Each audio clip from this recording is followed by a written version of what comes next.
Hello, Cancer, Sun, Moon, Rising, and Venus Signs. Kamusta kayo? Sana po nasa mabuti kayong kalagayan. Welcome back po sa Star Tarot at kung bago kayo rito, welcome din po kayo. Please subscribe, like, share my videos, and leave me a comment kung nakaresonate po kayo. So, thank you. So Cancer, ganito na lang muna ako pipili ng cards. Kasi hindi po ako pwedeng mag-shuffle, masakit ang aking mga kamay.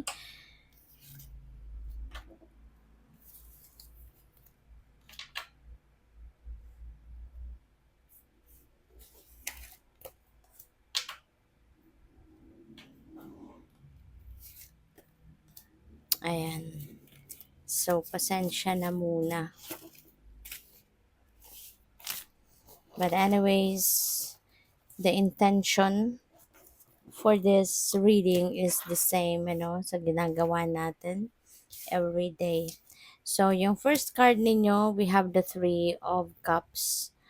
May celebration coming up,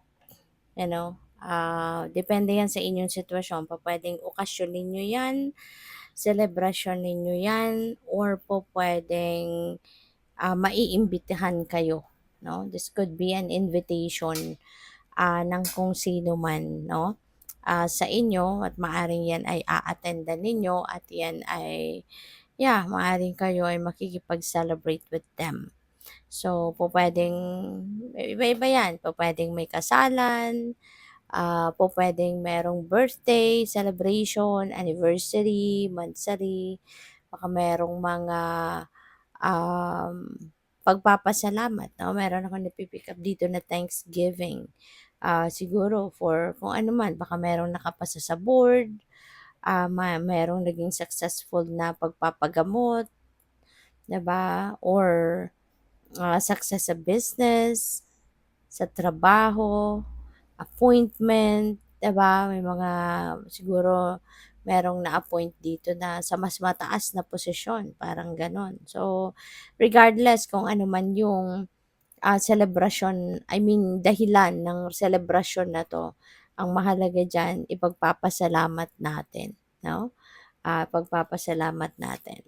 So, we have the Six of Pentacles. Ayan, napakaganda ni Six of Pentacles. Alam mo, this is prosperity energy. Merong prosperity dadating. Merong pera.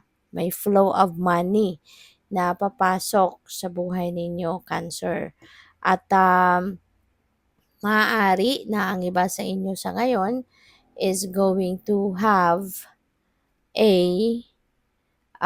maaari na ang iba sa inyo magkakaroon talaga dito ng malaking kaperahan. No? Merong magdadala or maghahatid sa iyo ng mas malaking pera. Pwedeng ganun ang sitwasyon. Pwedeng galing sa trabaho. This could be a bonus. This could be like promotion. Kasi 'di ba kapag na-promote ka, tataas din ang take home pay mo, tataas yung benefits mo, 'di ba? Kaya po pwedeng 'yun, no, ang dadating.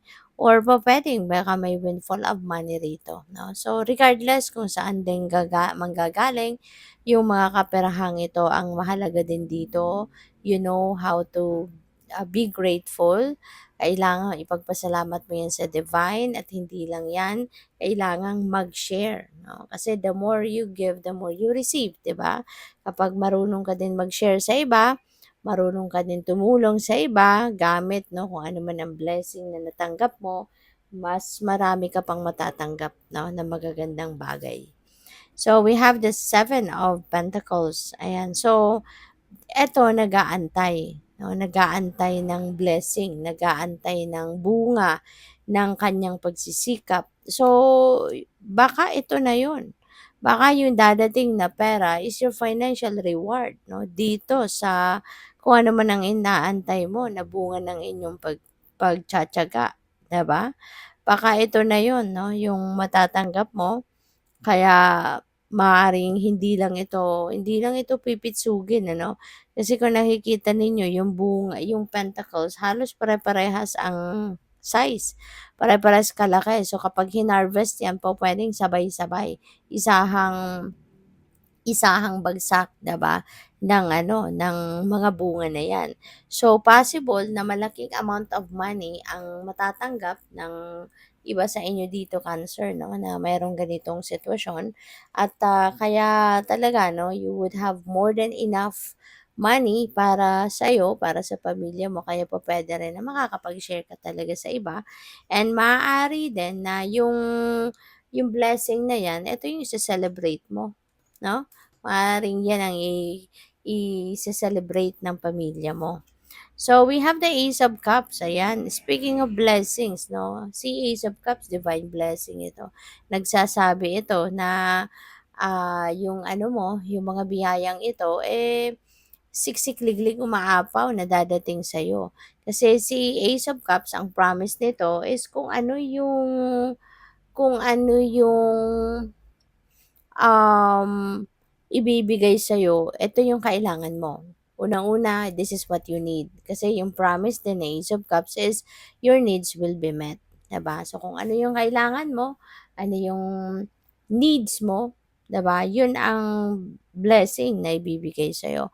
At hindi lang kung ano yung kasya sa'yo. Hindi lang kung ano yung ano sa'yo. Hindi lang yung kung ano yung um, para sa'yo or sa pamilya mo, kundi bibigyan ka ng mas marami pa so that you can also bless other people, no? Which is, ganun din ang pinapakita or sinasabi ni Six of Pentacles, na you are blessed kasi nga marunong ka din tumulong, marunong kang mag-appreciate ng blessing sa'yo, nagbibigay ka din sa iba, 'di ba, nagshi-share ka, kaya talagang you will be blessed with more than enough, 'no, para sa sa'yo at sa pamilya mo. So, kung ano man itong mga blessing na 'to, kayo na lang tayo makakaalam niyan ano, when that comes in. Pero pupuwedeng meron ditong ano, pera talaga, 'di ba? Pupuwedeng merong opportunity, yung gano'n. And since si Ace, of Cups is also signifying marriage, pupuwedeng meron din ditong kasalan. Pupuwedeng ikaw ang magpapakasal or mga kapamilya mo, kaibigan mo, kaya may celebration din, 'di ba? So, pupuwedeng may kasalang magaganap din dito. So, we have the Five of Cups, ayan. So, maaaring ito kayo dati 'no, nalulungkot, maraming pinaghihinayangan, pero you were able to move on from that situation. Kaya naman sunod-sunod ang pasok ng suwerte sa'yo, 'di ba? Kaya kung meron kayong ganitong sitwasyon para sa iba sa inyo lang 'no, na nalulungkot, may mga resentments kayo, may mga regrets, may mga sama ng loob or whatever, sana tanggalin niyo na 'yan. Kasi negative energy 'yan, 'di ba? And, negative will attract negative. 'Di ba? Pero yung positive, mag-a-attract ng positive energy katulad ng mga ito 'no, na mas marami ang dadating na biyaya. Kaya sana tanggalin na lang ninyo, i-transmute ninyo yung negative energy na 'to into something positive para na pumasok ng tuluyan ang suwerte sa buhay mo. Pumasok ng tuluyan yung mga magagandang sitwasyon sa buhay ninyo. Okay. At, yun kasi tsaka 'wag na kayong manghinayang, 'no, 'wag na kayong manghinayang, sa mga bagay na hindi ninyo nakuha or hindi napunta sa'yo or hindi nangyari kasi, may dahilan ang lahat, eh, 'no? Let's always remember that, na may dahilan ang lahat. Merong rason ang lahat, may dahilan. May mga bagay 'no, na talagang kung hindi para sa'yo, kahit anong gawin mo, yun talaga ay hindi para sa'yo. Okay. Kaya maaaring ganito ang sitwasyon ng iba sa inyo. Kaya kung hindi yan para sa'yo, talagang kahit ano ang gawin mo, hindi yan mapupunta sa'yo, hindi ba? And, just remember na kung may mga hindi talaga dumadating, hindi nagka-come to fruition, it's not for you. And, of course, the universe is preparing something, that is meant for you. 'no, something na mas maganda pa kaysa doon sa inaasahan mo, 'di ba? Kasi yung divine, 'di ba, ang hinahanda niya para sa atin or yung gusto niyang makarating sa atin, gusto niyang makuha natin, ma-experience natin is nothing but the best, 'di ba? Kaya yun na lang ang antayin ninyo and ito, ang daming magagandang biyaya, 'di ba, na paparating sa'yo. Kaya sana tanggalin niyo 'to, yung energy na 'yan, transmute it into something positive na energy para nang sa gayon maging positibo talaga yung papasok or dadating sa buhay ninyo, okay? So we have Nine of Pentacles. Ayan. So si Nine of Pentacles, this is prosperity energy. Ito na yung bunga ng inyong pagsisikap. You know? So most likely talaga Cancer, merong blessing, no?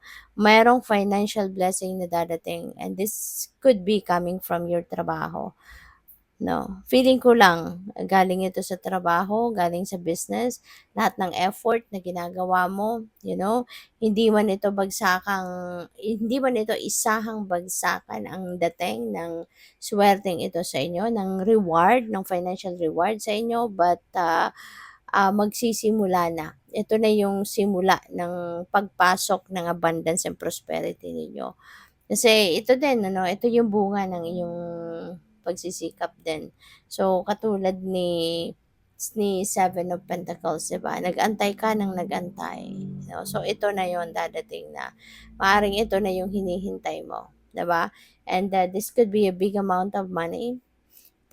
Pwede ka na ditong makapag-save, pwede ka na ditong makapagbayad ng utang kung may pagkakautang, pwede ka na ditong makakuha ng certain amount para na ma ang tawag dito, makapagsimula ka ng negosyo, ganyan, 'di ba? Mai-enjoy mo 'no, yung luxury na matagal mong, gusto sanang maranasan, maaaring ito mararanasan ninyo na.